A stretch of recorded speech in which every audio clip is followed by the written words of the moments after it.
नमस्कार दोस्तों, free astro tutorials की तरफ से एसवी भारद्वाज आपका दिल से अभिनंदन करता है। स्वागत है ज्योतिषीय चर्चा में। 12th भाव। जी हाँ दोस्तों, अपने आप में एक यह बहुत बड़ा एनिग्मा है, मिस्ट्री है।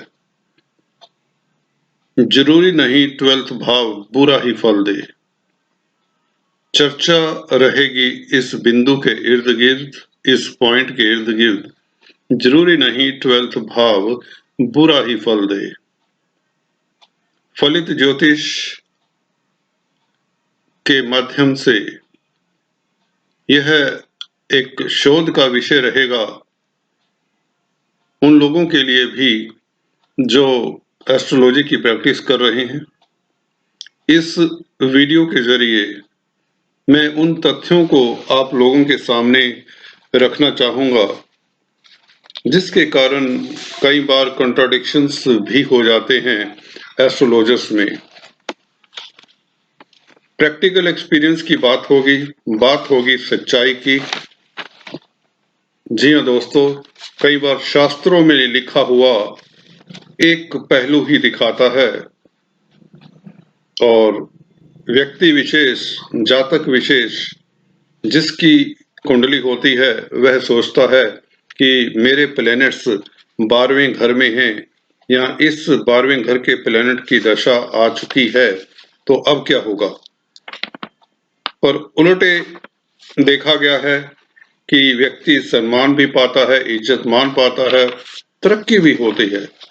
कुछ ऐसे योग हैं जिसकी मैं चर्चा करूंगा। वह किस तरह के योग हो सकते हैं जहां पर व्यक्ति 12वें घर के मालिक की दशा हो या 12वें घर में 3-4 प्लैनेट्स भी क्यों ना बैठे हों, तो व्यक्ति ऊंचाइयां छू सकता है। जी हाँ दोस्तों, पहले हम 12वें भाव के बारे में हल्का सा विवेचन करते हैं, जानते हैं 12वां भाव क्या होता है। उन लोगों के लिए जो फ्री एस्ट्रो चैनल के साथ नए जुड़े हैं, और पहले निवेदन कर दूं, आप इस वीडियो को सब्सक्राइब करें, चैनल को सब्सक्राइब करें, लाइक और शेयर जरूर करें। 12th भाव 11वें भाव के बाद आता है दोस्तों। इसका नंबर 11वां भाव होता है हमारी इच्छाओं की पूर्ति का, और 12वां भाव होता है इच्छाओं का नाश होने का, खत्म होने का, फिनिश होने का कहें तो। मतलब कि हमारी इच्छाएं पूरी नहीं होती। 12th भाव में अगर प्लैनेट बैठे हों तो यह देखा जाता है आमतौर पर, परंतु यह हमेशा नहीं होता। 12th भाव से भी काफी इच्छाएं पूरी होती हैं। 12th भाव का अपना ही तरीका होता है इच्छाओं को पूरी करने का। उसके एक अपने दायरे हैं, उसके एक अपने मापदंड है, उसका एक अपनी कंडीशंस रखता है 12th भाव। इच्छाएं पूरी करता है, परंतु 12th भाव में अक्सर देखा गया है। पॉइंट 1 हम बात करते हैं सेल्फ आइसोलेशन में रहकर सैक्रिफाइस की भावना चाहिए। यहां पर एक तो 12th भाव कहता है कि आप आइसोलेट करिए संसार से और सैक्रिफाइस करिए, त्याग की मूर्ति बन जाइए। तो 12th भाव आपको राजयोग देता है। मानसिक लेवल का भी राजयोग हो सकता है, आर्थिक लेवल का भी, संसारिक स्तर पर भी यह राजयोग हो सकता है। 12th भाव कहता है कि मैं आपको राजयोग देता हूं अगर आप सैक्रिफाइस करते हैं। चलिए इसका उल्लेख करते हैं, इस वाक्य को जानते हैं। यह वाक्य कितना गहरा है और क्या सच्चाई है।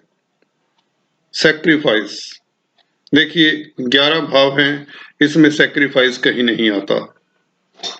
कोई भी भाव सैक्रिफाइस की बात नहीं करता, सेल्फलेस लाइफ की बात नहीं करता, सेल्फिश लाइफ की बात होती है 1 to 11 भावों में।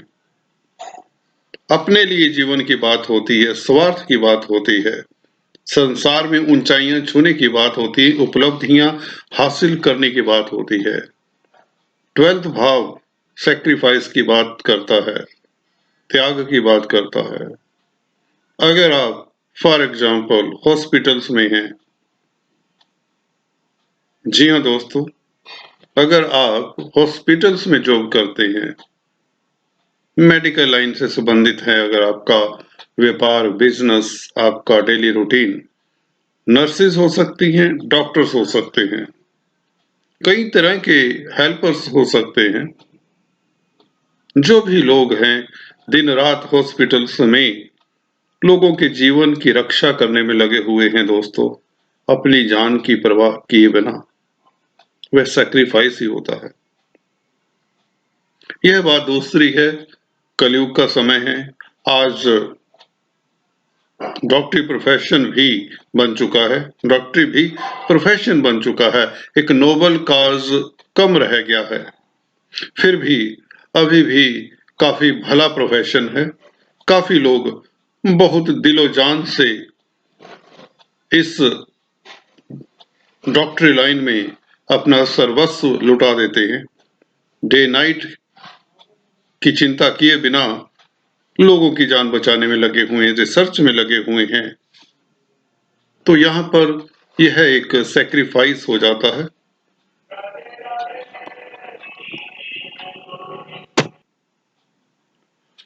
ट्वेल्थ भाव दोस्तों सैक्रिफाइस के अलावा आइसोलेशन का भी भाव है। जो लोग रिसर्च करते हैं, हॉस्पिटल्स में रहते हैं, डे नाइट रहते हैं, जेल्स में रहते हैं,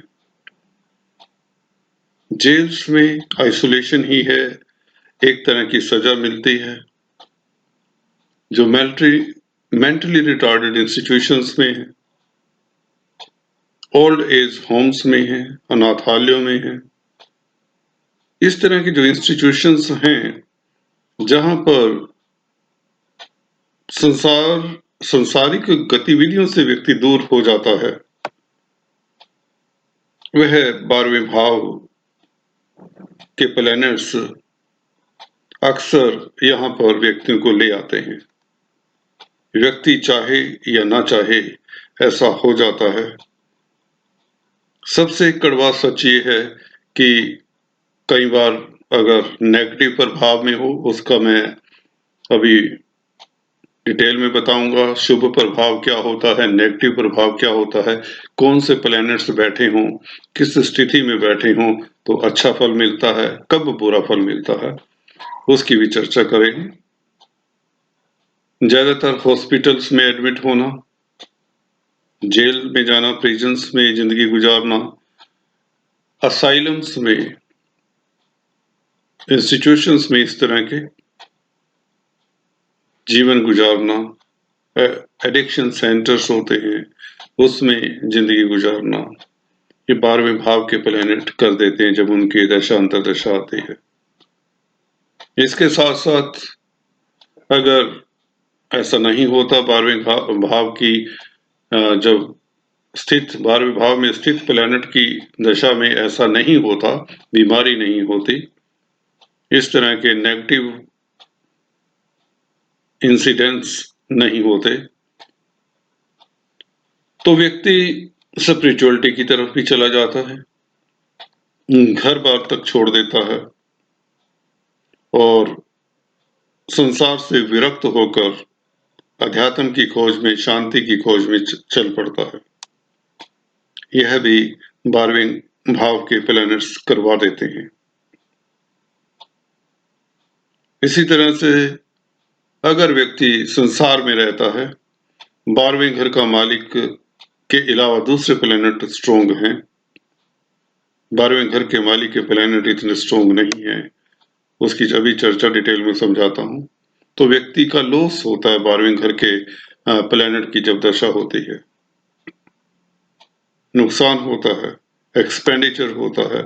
बिजनेस करता है तो बिजनेस में कामयाबी नहीं मिलती। जिस भाव में 12वें घर का मालिक बैठता है, उस भाव में के जो इंडिकेशंस होते हैं उसे नुकसान पहुंचाता है। फॉर एग्जाम्पल 4th हाउस में 12th लॉर्ड बैठा हो। 4th हाउस दोस्तों आपके सुख का है, मानसिक शांति का है। तो 4th हाउस में बैठकर व्यक्ति को शांति का अभाव हो ही जाता है। संसारिक सुखों का घर भी है 4th हाउस, प्रॉपर्टी का, आपके मकान का, जमीन जायदाद का, तो उसमें बनने में विलंब हो सकता है। अगर दूसरे योग साथ दें तो विलंब से चांसेस बन जाते हैं। तो 12th भाव का जो मालिक है जहां भी बैठेगा तो वहां दिक्कत देगा। फॉर एग्जाम्पल दूसरे घर में बैठे, परिवार का घर है तो परिवार में दिक्कतें रहेंगी व्यक्ति के। लॉसेस का, क्योंकि घर है 12th भाव और 12th लॉर्ड इन 2nd हाउस लॉसेस करवाता है, नुकसान करवाता है। स्पीच का घर है, व्यक्ति की स्पीच से नुकसान हो सकता है। बैंक बैलेंस में कटौती होती है, बैंक बैलेंस नहीं रह पाता, धन का नुकसान करवा देता है। तो जहां भी बैठेगा, 3rd हाउस में बैठेगा तो पराक्रम का घर है, तो पराक्रम में कमी होगी, व्यक्ति कमजोर मानसिकता का हो सकता है या डरपोक किस्म का भी हो जाया करता है।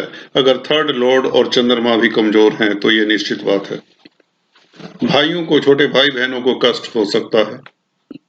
तो इस तरह से 12th भाव नुकसान का भी कारक माना जाता है। जहां बैठेगा वहां पर विच्छेद करेगा, सेपरेटिज्म वाली बात ले आता है। 7वें स्थान में बैठेगा 12th लॉर्ड तो मियां बीवी में दुराव कर देगा। अगर डाइवोर्स नहीं होता तो व्यक्ति मियां बीवी ऐसा देखा गया है कि दूर दूर रहते हैं, जॉब के कारण या किसी और कारणवश। तो ये 12th भाव के नेगेटिव एस्पेक्ट्स हैं जो जहां भी बैठता है तो यह दिक्कत देता है। तो कहने का मतलब 12th भाव के मालिक को कहां बैठना चाहिए और किस स्थिति में हो जब यह बुरा फल ना दे, जैसे कि टाइटल दिया है। 12th भाव का मालिक 6ठे घर में, 8वें घर में विपरीत राजयोग बनाता है, यह बात निश्चित है। 12वें घर में भी बैठा हो पर शुभ प्रभाव में हो, स्ट्रॉन्ग स्थिति में हो, तो भी काफी हद तक बचाव हो जाता है। किन स्थितियों में बचाव होता है, चलिए बात कर लेते हैं जल्दी से। 12th लॉर्ड इन 12th हाउस, तो व्यक्ति को बाहरी स्थानों से फायदा हो सकता है। अगर हॉस्पिटल्स में जॉब करे, जेल्स में, कोर्ट कचहरी में जॉब करे, असाइलम्स में जॉब करे या किसी तरह से इस लाइन के साथ, ऐसे व्यक्तियों के साथ जो रिलेशन हो, सोशल वर्कर हो, अध्यात्म के क्षेत्र से जुड़ा हो, मंदिर मस्जिद इत्यादि में काम करता हो, पुजारी हो, प्रीस्ट हो, रिलीजियस वक्ता प्रवक्ता हो, तो भी कुछ बचाव हो जाता है। इंपोर्ट एक्सपोर्ट का कार्य करे, विदेशों के साथ संबंध हो, तो भी उसे अच्छी इनकम हो सकती है।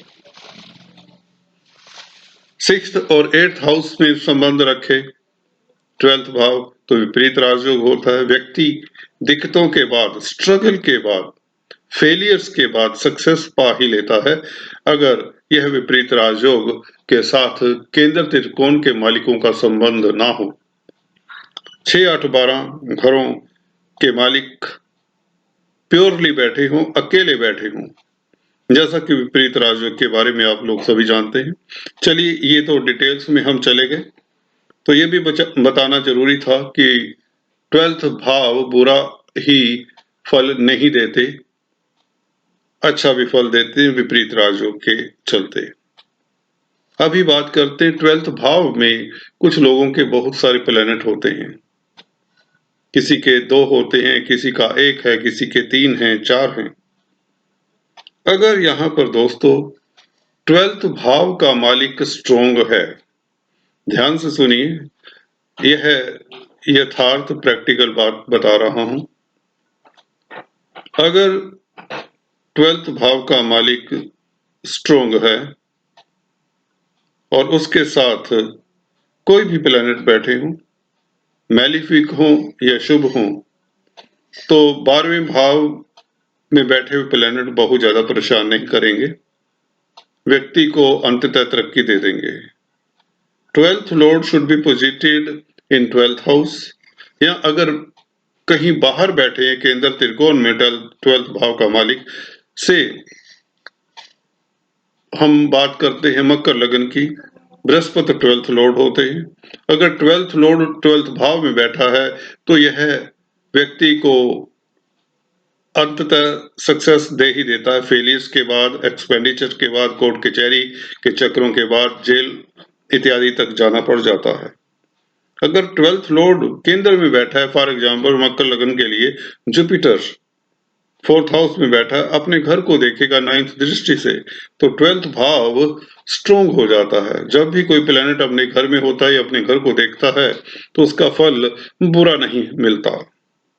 तो यहाँ पर अच्छा फल ये मिलेगा कि उसे फॉरेन कंट्री से जॉब ऑफर आ सकती है, फॉरेन कंट्री में सेटल हो सकता है,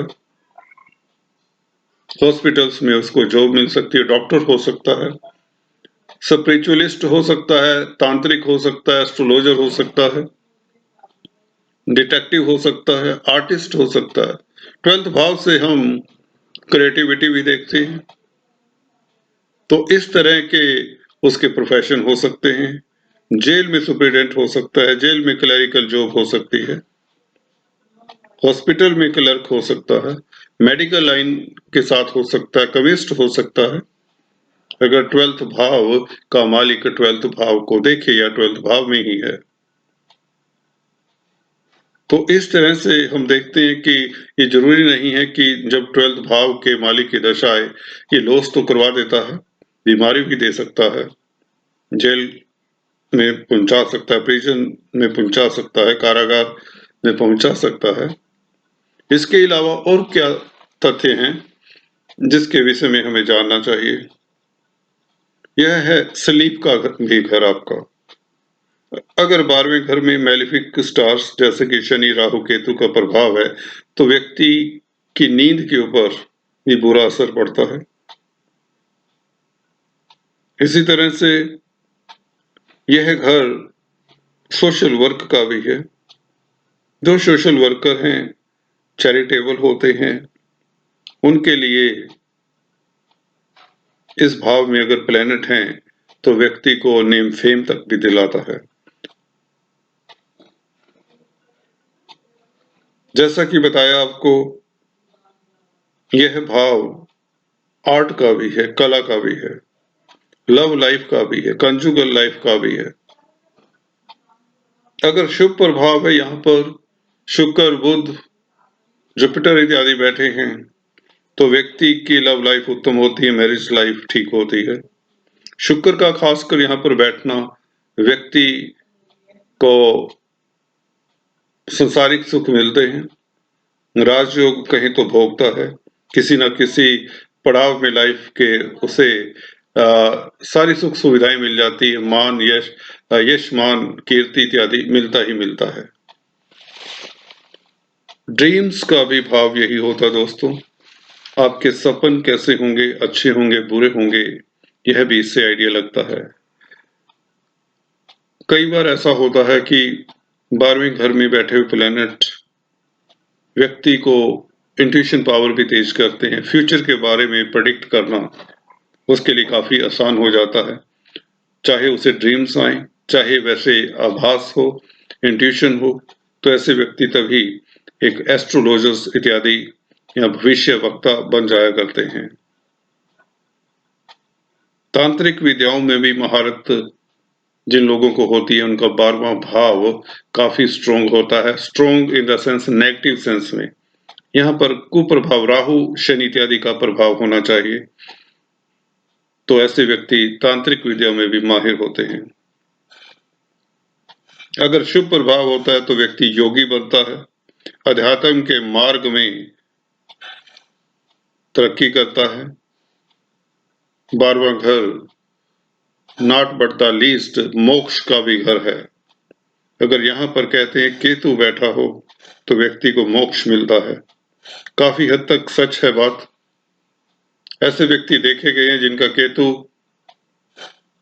वृश्चिक में, धनु में, मीन में होता है तो भोले भाले होते हैं। ज्यादातर उन्हें संसार से विरक्ति मिल जाती है, अच्छे स्वभाव के होते हैं, अच्छे कर्म करने वाले होते हैं, तो देखने में लगता है शायद ऐसे व्यक्ति को मोक्ष मिल गया हो। उसके लिए दूसरे भी काफी एंगल से देखना पड़ता है, नवमांश इत्यादि को देखना पड़ता है, सभी प्लैनेट्स की पोजीशन देखनी होती है, कई दूसरे वर्गा चार्ट्स होते हैं। तो ये था 12वें भाव के बारे में कई तरह के जो विचार हैं लोगों के व्यक्त किए जाते। एक बात और बता दें, यहाँ पर इंट्यूशन के साथ साथ तांत्रिक विद्याओं में महारत रखने वाले भी होते हैं लोग, और आत्माओं के साथ भी संबंध स्थापित करते देखे गए हैं। ये लोग स्पिरिट्स के साथ, उनके साथ भी ये बड़ी इजीली बात कर सकते हैं ये लोग, जिनका 12वां भाव स्ट्रॉन्ग होता है। तो चलिए फिर किसी वीडियो में डिटेल में फिर से जानेंगे 12वें भाव के बारे में। चलते चलते इस चार्ट के ऊपर एक कमेंट कर दें। 12वें भाव से विपरीत राजयोग की बात की। यहाँ पर अष्टम स्थान में 12th लॉर्ड बैठा हुआ है, और 12th लॉर्ड, अष्टम लॉर्ड 12th हाउस में है। शनि और शुक्र कहीं तो देख रहे हैं आप आपस में परिवर्तन में। 8th and 12th Lord in exchange of sine, बहुत बड़ा विपरीत राजयोग बना हुआ है यहाँ पर। तो यह ऊंचाइयां देता है व्यक्ति को, और इस व्यक्ति को काफी ऊंचाइयां मिली। इसका चार्ट हम डिस्कस भी कर चुके हैं। तो आज इस वीडियो में इतना ही। अगले वीडियो में कुछ इस तरह की चर्चा फिर से करेंगे। तब तक के लिए do stay. Thanks for watching this video. God bless you.